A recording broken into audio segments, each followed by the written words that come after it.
অন্তর্বর্তী সরকার সাংবিধানিকভাবেই বৈধ সরকার।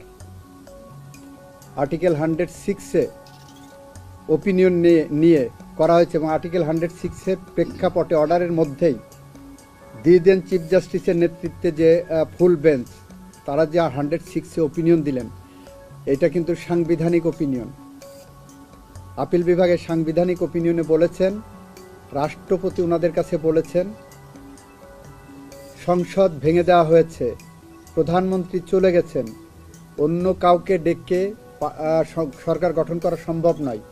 এই পরিস্থিতিতে রাষ্ট্রপতি অন্তর্বর্তীকালীন সরকার গঠন করতে আইনি কোনো বাধা আছে কিনা,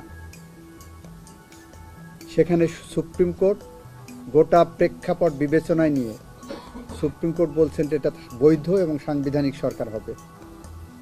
ওইটার সাথে তত্ত্বাবধায়ক সরকারের কোনো সাংঘর্ষিক কোনো পজিশন নাই।